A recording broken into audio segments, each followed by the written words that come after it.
चलिए हर्षदा स्क्रीन्स पर है। आज के सारे इंपॉर्टेंट स्टॉक्स इन न्यूज का कवरेज की शुरुआत कर दी जाए। महिंद्रा एंड महिंद्रा पहला स्टॉक। अब गाबा सर तो है नहीं तो आमतौर पे उन्हीं से पूछता मैं एमएनएम। एक काम करिए सेठ साहब, आप एमएनएम का चार्ट रेडी रखो, आ रहा हूं आपके पास। हर्षदा क्या अपडेट्स है हमारे पास? एमएनएम में आज ब्लॉक डील होती हुई दिखाई देगी और प्रोमोटर्स कुछ करीब 93 लाख शेयर्स ऑफलोड करते हुए दिखाई देंगे। 93 लाख करीब 0.75% ऑफ स्टेक आता हुआ दिखाई देता है। अब यहां पर आपको ध्यान रखना है कि प्रोमोटर ग्रुप में एक नाम है प्रूडेंशियल मीडिया एंड सर्विसेज, उनकी तरफ से दरअसल स्टेक सेल होता हुआ दिखाई देगा। जो डील के डिटेल्स हैं वो आपकी स्क्रीन पर आ जाएंगे। 1911 से 1970 रुपए प्रति शेयर के बीच ये सौदा होने के आसार बनते दिखाई दे रहे हैं, यानी कि कल की क्लोजिंग प्राइस से 0 से 3% का डिस्काउंट पर यह सौदा हो सकता है। अब प्रूडेंशियल मीडिया एंड सर्विसेज दरअसल ये सौदा करने वाले हैं। उनके पास जो स्टेक है इस समय कंपनी में as of last quarter reported 11.64% stake है, उसमें से करीब करीब 0.75% हिस्सा बिकने को आएगा। यहां पर आपको एक चीज ध्यान देनी है, जो लेट केशव महिंद्रा का जो स्टेक था वो दरअसल इनके परिवार को ट्रांसफर हुआ है और वो परिवार दरअसल कुछ लिक्विडिटी चाहता है, उनको शायद पैसों की जरूरत है किसी मामले में, इसीलिए वो 0.75% स्टेक ऑफलोड करते हुए दिखाई देंगे। अब इस पर प्रमोटर ग्रुप ने साफ कह दिया है कि इस स्टेक सेल के बाद किसी तरह का और प्रोमोटर्स की तरफ से स्टेक सेल नहीं होने वाला है in the near foreseeable future. तो ये फिलहाल आपके लिए डिटेल है कि आज वो ब्लॉक होगा। 0.75% स्टेक ही दरअसल बिकने को आएगा प्रूडेंशियल मीडिया सर्विसेज की तरफ से, और कंपनी के पास प्रोमोटर ग्रुप का कंपनी में करीब 11.64% स्टेक है। महिंद्रा एंड महिंद्रा चार्ट्स पे कैसा लग रहा है? आज थोड़ा सा ओवरहैंग रहेगा, पता नहीं किस तरह का डिमांड आता है, कौन से विंडो पे ट्रांजैक्शन होता है, पर कल जाते जाते बड़ा दमखम दिखा गया था ये। जी आशीष जी, टेक्निकली एमएनएम का स्ट्रक्चर काफी स्ट्रांग है। स्टॉक काफी एक नियर टर्म अप ट्रेंड में चल रहा है, अपनी की मूविंग एवरेजेस के ऊपर है। कल की क्लोजिंग भी काफी अच्छी है, लेकिन आज एक इसमें ब्लॉक डील है तो हमें देखना पड़ेगा कि किस हिसाब से स्टॉक रिएक्ट करता है, उसके बाद ही कोई डिसीजन लिया जा सकता है। लेकिन टेक्निकली देखें तो 1920 1930 एक स्ट्रॉन्ग सपोर्ट एरिया है, वहां पे मिले तो जरूर एक खरीदारी करनी चाहिए। अगर कोई डिप नहीं आता तो फ्रेश ब्रेकआउट इसमें 1985 के ऊपर बनता है, तो स्टॉक अगर उसके ऊपर सस्टेन करे तो एक बाय कॉल इसमें बनता है। या तो डिप पे बाय करें या ब्रेकआउट, बीच में इसे अवॉइड करना चाहिए। 1920 1930 तक गिर रहा है तो अच्छा जोन खरीदने के लिए, नहीं गिर रहा है, तेजी आ रही है तो 1985 के ऊपर जाने दीजिए, तब बाय इनिशिएट करिए। मन तेजी का है लेकिन कंडीशनल बाय है महिंद्रा एंड महिंद्रा में, बिल्कुल ठीक है। लास्ट ट्रेड एग्जीक्यूट होना है, देखते हैं पहले, उसके बाद समीकरण कैसे बैठ रहे हैं कंटिन्यूस सेशन में सेठ साहब से रिविजिट करा लेंगे। दूसरा एनएलसी इंडिया। अब इसमें क्या करूं मैं, इस पे चार्ट चेक लेने का मतलब है नहीं। एनएलसी इंडिया पहले देखें बिहेव कैसे करता है, फंडामेंटल व्यू ले लूंगा। क्या अपडेट है? नेवली लिग्नाइट में दरअसल सरकार करीब करीब 7% स्टेक बेचती हुई दिखाई देगी। आज से ओएफएस खुल रहा है, 212 रुपए प्रति शेयर पर दरअसल ओएफएस तय किया गया है। अब टोटल साइज इस ओएफएस का 7% जो बिकने को आएगा वो 2057-58 करोड़ के आसपास का है। इसमें बेस साइज है 5% का, जो लगभग 1450 करोड़ के आसपास है, और ग्रीन शू ऑप्शन 2% का वो लेकर चल रहे हैं। अगर मार्केट पे डिमांड अच्छी रही तो टोटल वो फिर 7% स्टेक होता हुआ दिखाई देगा। सरकार की हिस्सेदारी फिर इस स्टेक सेल के बाद 75% के नीचे आ जाएगी। ओके, तो आज ओएफएस नॉन रिटेल के लिए खुलेगा। शर्मिला जी, टेक्स्ट बुक कहती है ऐसे दिन में आमतौर पर दबाव आता है, पर बाजार आजकल टेक्स्ट बुक की याद से तो बिहेव करता है नहीं। फिर भी अगर दबाव आ रहा है तो आप खरीदोगे या नहीं खरीदोगे? एनएलसी इंडिया कैसा लगता है आपको? थोड़ी न्यूट्रल राय है, क्योंकि एक्चुअली रिजल्ट्स इतने अच्छे नहीं थे और वैल्यूएशन भी यानी इन लाइन है। तो यस, जैसे कि आपने कहा कि ये ओवरऑल मार्केट काफी फैंसी कर रहा है इस स्पेस को, लेकिन मेरी राय में न्यूट्रल व्यू है, तो I will not buy. Okay, gas, city gas distribution companies कहना चाहिए फिर आज रडार पे, क्यों? आशीष, यहाँ पर हम सब जानते हैं कल एमजीएल ने करीब 2.5 रुपए प्रति केजी का प्राइस कट लिया था। उसके बाद स्टॉक में पिकवाली आई, क्योंकि वो सिटी ने साफ कहा था कि जिस तरह का प्रॉफिट दरअसल ये सभी कंपनियां कमा रही है, वो नेसेसरली कस्टमर्स के फेवर में नहीं है, तो उसकी जांच होगी। उस पर दरअसल पीएनजीआरबी की तरफ से भी बयान आते हुए दिखाई दे रहे हैं। बेसिकली पीएनजीआरबी के जो मेंबर है गजेंद्र सिंह, उनका बयान आया है। उन्होंने कहा है कि सिटी गैस कंपनियां ज्यादा मुनाफा कमा रही हैं और साथ ही साथ ऐसे में सरकार को भी ग्राहकों के हितों को लेकर चिंता है, इसीलिए यहाँ पर थोड़ा सा एक्शन आता हुआ दिखाई दे सकता है। पीएनजीआरबी की प्राथमिकता ग्राहकों के हितों की रक्षा करना है, ये उनका बयान आया है। खपत बढ़ाने के लिए गैस के दामों को पर कैप लगाया गया और वो कैप हम सब जानते हैं, नेचुरल गैस के दाम करीब 4.5 से करीब $6 MMBTU तय किए गए थे। अब इसका फायदा क्लियरली ग्राहकों तक नहीं पहुंच रहा है। सिटी गैस कंपनियों पर पेट्रोलियम मंत्री का जो बयान था वो भी आपके सामने मैं रख रही हूँ। रिफॉर्म का फायदा ग्राहकों को नहीं मिल रहा है, साथ ही साथ ज्यादा मुनाफा कमा रही है, ज्यादा मार्जिन कमा रही है और कंज्यूमर के कायदे के कदम यहाँ पर इन्होंने जल्द से जल्द उठाने चाहिए। इसीलिए हमने देखा बैक टू बैक वो प्राइस कट्स आए हैं। एमजीएल ने कल अनाउंस किया, आज सुबह में वो आईजीएल का अपडेट आ गया है, ₹2.5 प्रति केजी का की कटौती है। अब सिटी गैस कंपनियों ने कहा है कि गैस कीमतों में डिस्ट्रीब्यूशन इनपुट कॉस्ट शामिल रहता है। पीएनजीआरबी डिस्ट्रीब्यूशन चार्ज का डेटा अब कलेक्ट करने लगेगी और उस पर फाइनल एक कॉल आएगा कि क्या यहाँ पर और नियंत्रण की जरूरत है या नहीं। अब बार बार ये कहा जा रहा है कि ज्यादा मार्जिन कमा रही है, ज्यादा मार्जिन कमा रही है, तो थर्ड क्वार्टर में कितना मार्जिन किस कंपनी ने कमाया है वो आपके सामने है। महानगर गैस ने करीब 28.6% का ओपीएम कमाया। एबिटा पर एससीएम इनका सबसे ज्यादा था, 13.30 के आसपास। लगभग 16% के मार्जिन आईजीएल के थे, इनका एबिटा पर एससीएम करीब ₹7.25 था। गुजरात गैस करीब 10.2% तक के मार्जिन कमाती हुई दिखाई दी थी और इनका एबिटा पर एससीएम 4.8 या फिर ₹5 के आसपास था। पीएनजीआरबी ने दरअसल एक डिटेल इंटरव्यू moneycontrol.com को दिया है, उसमें गजेंद्र सिंह कह रहे हैं कि 10% का मार्जिन कंफर्टेबल है, उसके ऊपर कंपनियां प्रॉफिट कमा रही है, तो उस लिहाज से गाज मेरे ख्याल में कल जो एमजीएल पर लगी आज शायद आईजीएल पर और पड़ सकती है। ये तो गलत बात है और मुंबई वालों से और ज्यादा चार्ज कर रहे हैं। दिल्ली वाले तो फिर भी ठीक हैं, वीरू को तो सिर्फ 15% मार्जिन पे दे देते हैं, हमको 28-29% मार्जिन पे। चीटिंग है। खैर वो सिग्नल तो मिनिस्टर साहब ने दे ही दिए, तो पीएनजीआरबी के स्टेटमेंट तो उसी तरफ फ्लो कर रहे हैं, हमने उस पर रिएक्ट कर दिया है। मिनिस्टर साहब ने डायरेक्शन दे ही दिया था सबको अपने स्टेटमेंट के थ्रू। ये शर्मिला थोड़ा ज्यादा हो गया क्या? कल जिन्होंने रिपोर्ट निकाली थी उनके लग जो थे उससे तो कहीं नीचे चला गया स्टॉक। 15% का एमजीएल में दबाव। आप लोग ये इस नीजक रिएक्शन में खरीदारी करने का मन बनाओगे या अभी थोड़ा सा रुकोगे? नहीं, actually very honestly city gas distribution company इसके लिए दिक्कतें पहले ही चालू हो गई थी। आपको अगर याद होगा तो दिल्ली गवर्नमेंट ने ये कहा था कि वो ज्यादा जो पब्लिक ट्रांसपोर्ट सिस्टम है वो सब ईवी पे शिफ्ट करेंगे या अदर सोर्सेज, तो उससे गैस के प्राइसेस पर आईजीएल के स्टॉक पर एक्चुअली वहां पर से ही करेक्शन चालू हुआ था।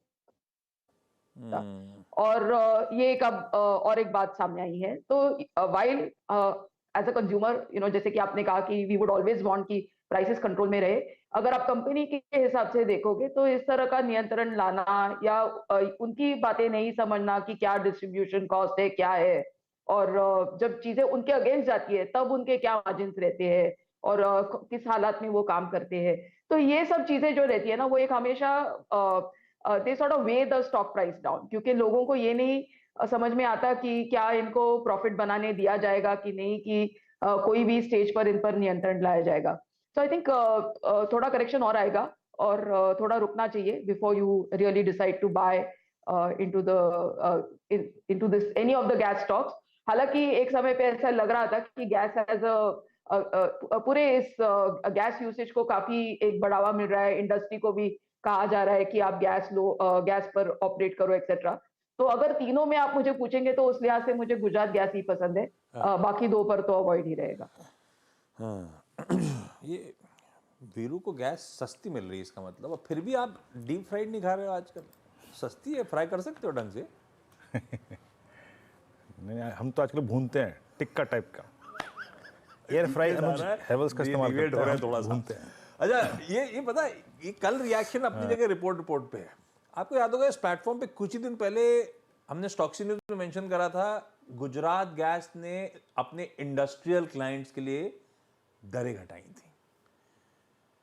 एक एमके की रिपोर्ट हाईलाइट करती है कि गेल गैस ने और अदानी टोटल ने भी ये कर लिया है, पहले से दाम घट रहे हैं। तो दरअसल शायद जीओआई पहले से इंटरवीन कर रहा है। मिनिस्टर साहब के स्टेटमेंट तो परसों आए हैं, ये सब हो रहा था, ये दोनों बाद में अनाउंस करा है, एमजीएल और आज आईजीएल। खैर मैं टेक्निकली नहीं जाता, पहले एक बार जरा इस गिरावट जो आई है कल की थमने देता हूं। अगर आज के सेशन में लोअर लेवल से रिकवरी आ रही है, मूड मॉल ठीक हो रहा है, स्टेबलाइज हो रहे हैं, उसके बाद एक्सपर्ट से जानेंगे कौन सा स्टॉक ज्यादा बेहतर प्लेस्ड है कि सब के सब हमाम में वैसे ही हैं, देख लेंगे। अब वो लार्ज ट्रेड्स कई सारे हैं, उनमें से कुछ इंपॉर्टेंट स्टॉक्स पे एक्सपर्ट्स के साथ बातचीत भी हो जाएगी, लेकिन हजदा कल हम इंतजार कर रहे थे आवाज एक्सक्लूसिव में जोमैटो और संवर्धन मदरसन, एक दो और भी ट्रेड हो गए थे, क्या अपडेट्स? इनफैक्ट जोमेटो के डिटेल्स आ चुके हैं और साथ ही कार्ड ट्रेड के। तो जोमेटो के केस में जो ब्लॉक डील हुआ है उसमें एंड फाइनेंस सिंगापुर ने करीब करीब 17 करोड़ शेयर बेचे, इसमें से 5 करोड़ शेयर जो है मॉर्गन स्टैनली एशिया ने खरीदे हैं, तो वो बायर का एक नाम सामने आ चुका है।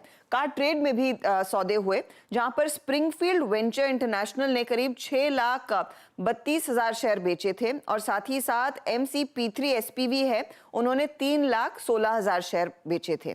ये सौदा 738.50 पर हुआ और यहाँ पर जो बायर है पूरे स्टेक का करीब करीब ICICI prudential mutual fund 9.48 lakh share खरीदता हुआ दिखाई दिया है। तो दो एंटिटीज की बिकवाली में ये दरअसल बायर उभर कर आए हैं। अच्छा, जोमैटो में आइंडफिन ने बेचे 17.5 करोड़, अपडेट से 5.25 करोड़ के मॉर्गन स्टैनली का है, बाकी के उस लार्ज ट्रेड में अपडेट नहीं है, किसने कितना मीनिंगफुल चंक उठाया वो अपडेट्स नहीं। अदरवाइज पहले क्या होता था, वो ब्लॉक विंडो में होते थे, सब धड़ धड़ धड़ नाम सामने आते थे। कल इससे पहले ब्लॉक ट्रेड जब लार्ज ट्रेड हुए तो स्टॉक चलता था, कल देखिए 2.5-3% गिरा हुआ था। कार ट्रेड इंटरेस्टिंग है, ICICI प्रूडेंशियल म्यूचुअल फंड तगड़ा चंक एक्वायर करके गया। दो और ट्रेड्स हैं, डॉलर इंडस्ट्रीज में प्रमोटर्स ने 5 लाख शेयर्स बेचे हैं और उसके सामने फिडेलिटी के तमाम आर्म्स ने सारा चंक प्रमोटर्स का खरीदा 5 लाख शेयर्स का। RBL बैंक, क्या प्रेशर आया था इस हफ्ते कई ट्रेडिंग सेशन, 2-3 ट्रेडिंग सेशन से। कल मैथ्यू सीरियाक साहब ने मेरे ख्याल से 32.5 लाख शेयर्स कल की ट्रेडिंग सेशन में खरीदे। इंट्राडे रिकवरी शायद इसीलिए आई परसों की पिटाई के बाद से। इनमें से कुछ इंपॉर्टेंट स्टॉक्स पे चर्चा पहले। RBL बैंक पहले, सतपति साहब आप देख के बताओ, बैंक्स आप लोग के रडार पे हैं भी, 2 दिन से बहुत पिटाई हो रही थी। परसों जिस तरह की पिटाई हुई लग रहा था कोई लार्ज ट्रेड होगा, नाम वाम सामने आया, कुछ आया नहीं, और कल इंटरेस्टिंगली खरीदारी हो गई लोअर लेवल्स पे। ये RBL बैंक अच्छे मूव के बाद चौंका रहा है, थोड़ा सा करना क्या है? आशीष जी देखिए, अगर आप इसका चार्ट देखें तो चार्ट में थोड़ी पिटाई दिखती है, थोड़ा सा वीकनेस दिखता है, but at the same time कल ये अपनी इंपॉर्टेंट सपोर्ट पे खड़ा है, तो आप कह सकते हैं कि ये जगह अच्छी है। 250, मुझे नहीं लगता 250 इमीडिएट टूटेगा और इनफैक्ट यहाँ से एक रिवर्सल आना चाहिए। तो as a swing trade Ashish ji इसका स्टॉप लॉस होगा 250 के नीचे, कम से कम 3 पॉइंट यानी 3 पॉइंट्स। सो 250 के नीचे 247 का स्टॉप लॉस पकड़ के चलिए, और सामने मुझे लगता है जो रिवर्सल आना चाहिए उसका रेजिस्टेंस होगा 275 to 280। तो पूरे चांसेस है कि आज एक बार के लिए RBL में एक रिवर्सल आ जाए। रखेंगे नजर इस पे। इस बीच भारतीय एयरटेल में भी एक large trade block deal window में कल्मिनेट होता हुआ, ऑलमोस्ट 5 करोड़ शेयर्स 1193 पर ये ट्रांजैक्शन होता हुआ। ठीक है, आज देखते हैं बिहेवियर। चैनल पे लगातार मेंशन हो रहा है तेजी के कॉल, कल भी मेरे ख्याल से टॉप कॉल के तौर पे भारतीय एयरटेल रडार पे था। आज ये लार्ज ट्रेड्स हुए हैं, अब देखते हैं, एक बार खुलने देते हैं, उसके बाद इस पे कॉल ले लेंगे। हजदा से बाकी के सारे इंपॉर्टेंट स्टॉक्स न्यूज जान लेना है। हजदा कौन से? आज एशियन पेंट पर नजर रहेंगी। दरअसल एशियन पेंट पॉलीमर बिजनेस के लिए एक अग्रीमेंट साइन कर चुका है गुजरात केमिकल पोर्ट के साथ। ये एक vinyl acetate ethenyl emulsion plant और साथ ही साथ vinyl acetate monomer manufacturing unit setup करते हुए दिखाई देंगे। यहाँ पर जो टोटल इन्वेस्टमेंट था वो करीब 2100 करोड़ का होगा। एक सिक्योरिटी डिपॉजिट 450 करोड़ का भी इन्होंने दे दिया है इस मैटर में। प्रेस्टीज एस्टेट्स, इन्होंने बेंगलोर के व्हाइटफील्ड एरिया में 2 टावर का 306 अपार्टमेंट का रेसिडेंशियल प्रोजेक्ट शुरू किया है और कंपनी कह रही है कि यहाँ से करीब 800 करोड़ तक की आय मिलती हुई दिखाई देगी। तो ये एक साइजेबल दरअसल लॉन्च होता हुआ। जुपिटर वैगन्स 950 करोड़ का ऑर्डर वैगन्स के लिए, करीब 2237 वैगन्स इनको सप्लाई करने हैं रेलवे मिनिस्ट्री को। हैल ने दरअसल लाइट कॉम्बैक्ट एयरक्राफ्ट के लिए इनिशियल ऑपरेशनल क्लियरेंस जो है वो रिवाइज किया है। तो पहले ये आया था 2701 करोड़ का, अब इसको बढ़ाकर कॉन्ट्रैक्ट साइज 5078 करोड़ की हो गई है। मोडीज ने टाटा मोटर्स की रेटिंग अफर्म की है, आउटलुक पॉजिटिव रखा है, तो वो स्टॉक आप रेडार पर रखेंगे। इसके अलावा बजाज फिनसर्व कह रहा है कि कंपनी की जो यूनिट है उसने जनरल इंश्योरेंस से करीब 1294 करोड़ का प्रीमियम कलेक्ट किया है फरवरी के महीने में, और साथ ही साथ बाकी इंश्योरेंस के लिए 1050 करोड़ तक का प्रीमियम कलेक्ट होता हुआ दिखाई दिया है लाइफ इंश्योरेंस के लिए। अब आप ग्लेनमार्क फार्मा रेडार पे रखेंगे। यहाँ पर कंपनी अपनी लाइफ साइंसेस कंपनी को दरअसल बेच रही है, निरमा खरीद रहा है, 55% स्टेक वो वहां पर बेचते हुए दिखाई देंगे। और इस सिलसिले में दरअसल ग्लेन सल्दाना ने चेयरमैन और नॉन एग्जीक्यूटिव डायरेक्टर के पद को इफेक्टिवली मार्च 6 छोड़ दिया है, रिजाइन कर दिया है, तो वो स्टॉक भी आप रेडार पर रखेंगे। यूपीएल ने मॉरिशस की एक इकाई के साथ मिलकर एक सेटअप की मैन्युफैक्चरिंग कॉम्प्लेक्स सऊदी अरेबिया में, और वहां पर 15% तक की होल्डिंग दरअसल यूपीएल अरेबिया की रहेगी, तो ये फिलहाल कुछ अपनी कैपेसिटीज बढ़ाते हुए दिखाई देंगे।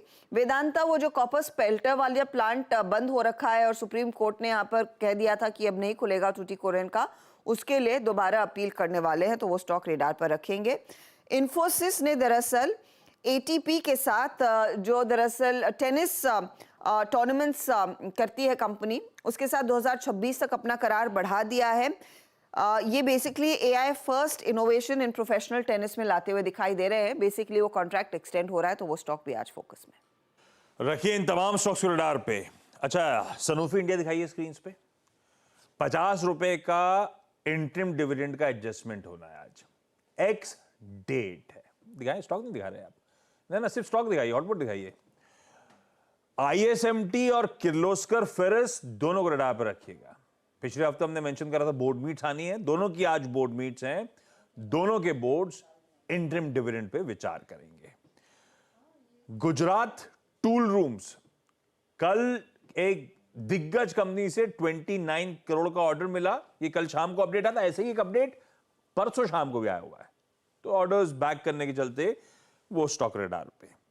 इसके अलावा सुबेक्स रडार पे, इसको south east Asian telecom company से ऑर्डर मिला है। बेजल प्रोजेक्ट्स रडार पर रखिएगा, इसके सीईओ साहब ने रिजाइन कर दिया, कल ये स्टॉक में कहा लोअर सर्किट पे आके खड़ा हो गया था। कोई स्टॉक नहीं दिखा पा रहे डायरेक्टर साहब आप? गुजरात टूल रूम्स, सुबेक्स, दिखाइए सबके स्टॉक्स। हाँ, इस बीच मैं आपको बता देता हूं, मुक्का प्रोटीन्स, ये आईपीओ आज लिस्ट होने आ रहा है, अच्छा रिस्पांस मिला था। और प्लस कैबिनेट और सीसीए की आज बैठक है। आई एम श्योर लक्ष्मण कुछ ही देर में टटोल के ले आएंगे एजेंडा क्या है। 4:30 बजे वो कैबिनेट और सीसीए की बैठक स्केड्यूल्ड। वीरू, आज